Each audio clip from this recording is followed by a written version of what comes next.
mongrel. I think that's the only polite term for what is in front of me. Don't let the hood fool you. It's actually a wheel horse. And we've actually done a few of these wheel horses. But when I got contacted about this for $50, I saw one photo. $50, here's your picture. Now, granted, he sent me like 4 photos, but this one told me what I wanted to know. Independent clutch and brake, meaning it's a manual transmission. I can see 6 on the column up here when I zoom the photo in, and I can see 5 lug here. There is only one transmission that shows up in that configuration. That is a Peerless 820 transmission with 1-inch axles and 5 lug hubs. So for $50, we're into a very beat up 820 transmission. Alright, we got those swapped on so that we got the better tires on there. We got the other tires that we're currently working on. Yes, I know it's backwards, but that's not why we're clipping this. Do I put it out? Or do I put it flipped in?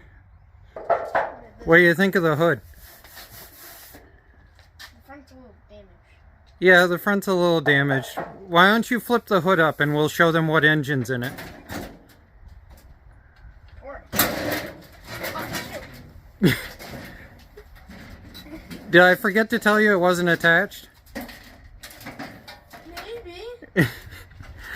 Alright, well, since John's helping me do the reveal, it is a Kohler, rebranded as a Toro. It's a 14 horsepower. It's what I was expecting to see in these. Really big transmission, really itty-bitty engine.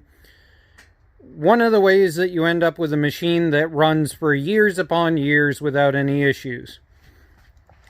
Now, I can see that somebody was messing with the charging circuit, which is interesting because this isn't going to do anything unless the case is grounded out to something, which is this wire right here, I'm betting.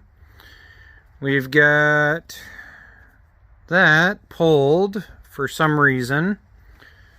We do have a bolt or a nut in the bottom of the carburetor. The carburetor does look clean. And the cap, or the top, is loose. Got a coil, very corroded end, no kill wire. Now the next question, does it turn? What is making that horrifying?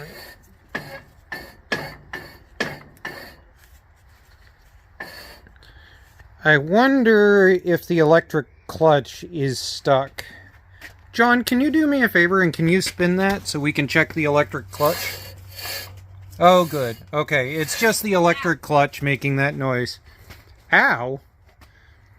What did you do? Have an IQ test and fail?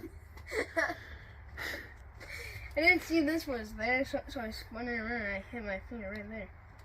Yeah, there's currently a bunch of comments down below saying they've done that too, don't feel bad. Alright, choke on. Go-Go juice.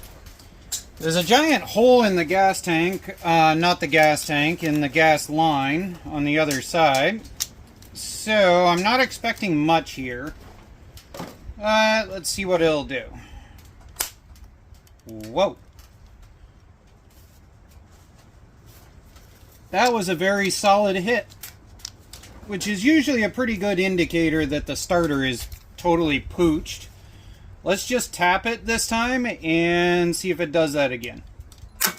Oh, starter went off that time. We're going to spray that a little bit and roll it back down. It's not uncommon whatsoever for these starters to fill up with water when they sit. So now we're going to roll it back around and get it to come down, hopefully. So it should go that way to bring it down. except for it doesn't seem to want to. Oh, I need a piece of 2x4 or something. Little cavemanism here.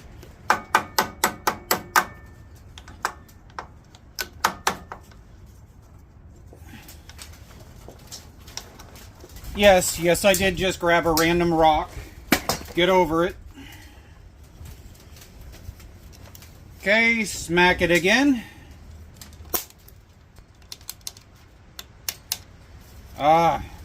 Just not getting a good ground on these. It's corroded and popping. Okay, let's try it again.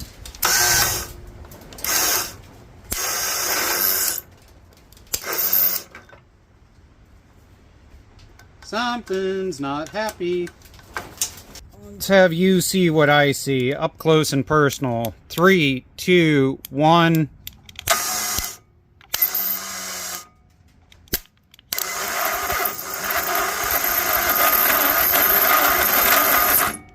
Well, starter definitely is not happy. We'll have to go look in the junkyard. Go from there. Hopefully the wind doesn't rip you guys down again. So, choke on, starter fluid in, newer style starter, take 1.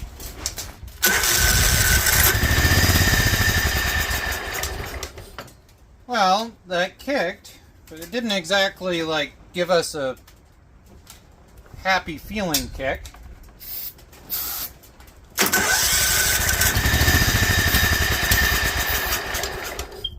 We're not staying running for some reason.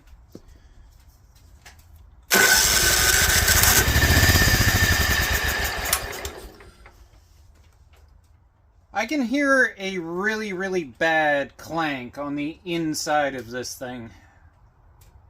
I'm gonna bet that it's probably got some internal issues. But we're gonna pull the spark plug, we're gonna clean it up, we're gonna double check a few things. Spark plug is practically brand new by spark plug standards, and it basically fell out of the engine the moment I touched it. So I'm gonna bet that our kickback was a lack of compression. But just for the heck of it, let's see if we can make that go off once or twice. Oh yeah, we got tons of spark, no ifs, ands, or buts. So, now that we know that we have tons of spark,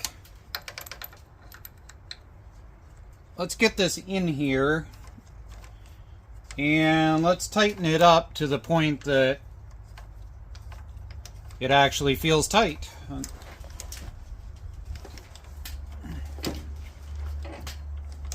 Because, like I said, it popped out with next to nothing whatsoever for force.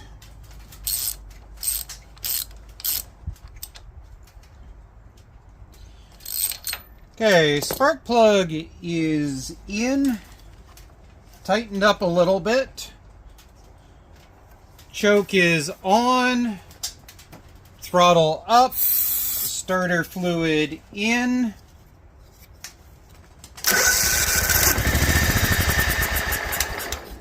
That is still nothing to write home about. Not quite sure what's going on here. It almost sounds like it's losing compression.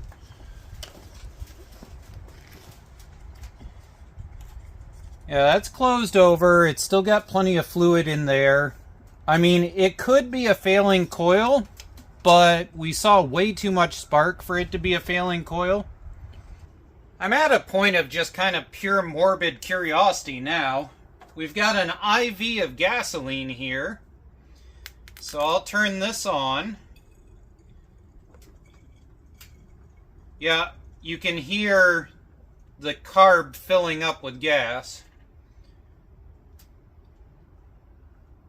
Okay, it stopped hissing and filling up with gas. So choke on, throttle up, coil checked, different starter, crank it over.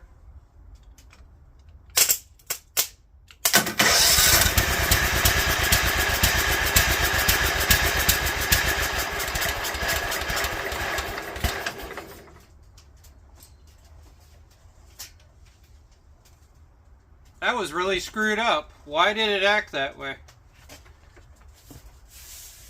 This thing's got something really wrong with it. Like, there's got to be something internally messed up. Okay, we're gonna choke on, throttle all the way down.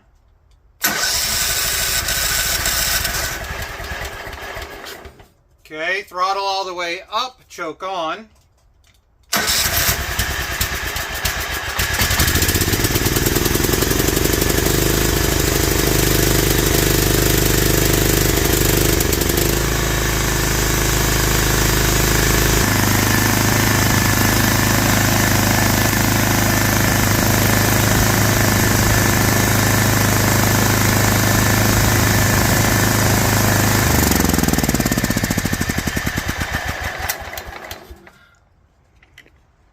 Sorry, my camera angle was a bit off there. I was trying to make sure I didn't drive that into the flywheel. So here's what I was doing there for those that don't know. If that tab connects to ground anywhere, it kills the coil. Alright, there is something oil drenched that is screaming danger, Will Robinson, down there. I wanted to point this out while I was here because I've seen it a few times now. This rots out. It blows out just like that. And what happens is you get in here and you replace this little itty bitty bit, and then all of a sudden you end up with a phantom fuel leak. And what it is every stupid rat and mouse builds a nest right here. And if they sit on this long enough, like this one, it rusts through it, and then you end up with a phantom gas leak going down through right here. Just a little bit of a warning, always double check that piece. We may or may not end up with this thing firing off, but really I just want to see if we end up with pumping any gas out of the gas tank. The gas that's in it is relatively new, so we're just going to see if we actually get it to do something.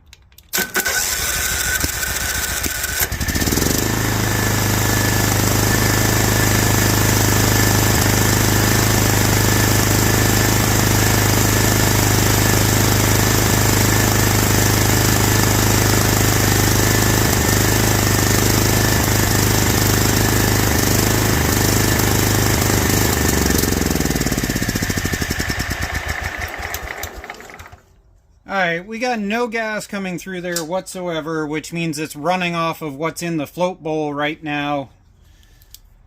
We're going to hook an air hose up to this. We're going to blow it back through. These do have a hidden petcock valve in the gas tank. We might check. Well, at least it was gas that wasn't mine. Although it was mine since I bought the machine. But anyways, I hooked that up in order to see if I could clear the line through, and I exploded that out the bottom of the tank. Recording. Okay, so we blew the bung out of it twice. Yes, you can laugh at that. I don't mind. When you get older, you start talking about blown out bungs. Get over it. So, we're going to get it fired up, hopefully. I've only been at this about 4.5 hours, and I really want to find out whether this transmission works. Rig together, find out if the transmission works.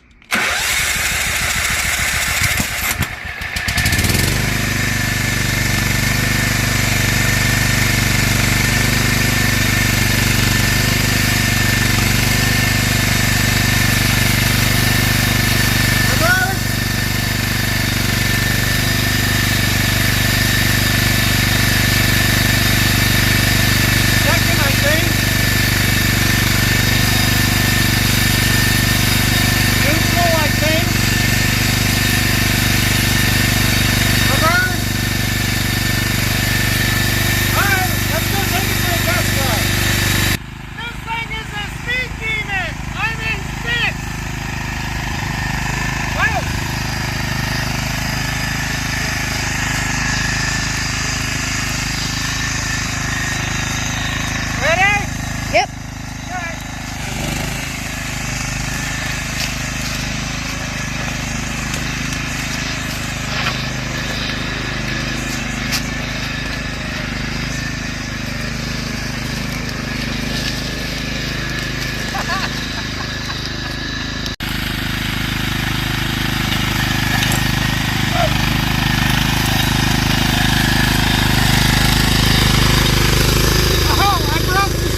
So, apparently the previous owner forgot to put some sort of locking nut on the steering. I'm glad I broke it here in a spot I can get to easily. I think earlier the compression issue that I could hear was most likely a corroded and stuck valve in the engine. That's the most likely reason why it came out of this and came back to life. Obviously, I'm not going to finish out this project. This is probably going to end up parts, or it's going to end up getting built into some sort of racer or something. We might do a transaxle flip in the rear and build a circle track out of it. The steering is utterly, totally shot. Earlier, I didn't run over the tree on purpose. I ran over the tree because I tried to turn and it didn't turn. So, this machine is at the lost cause point, but we got a good transmission and we got a questionable engine. Thanks, guys, and have a good day.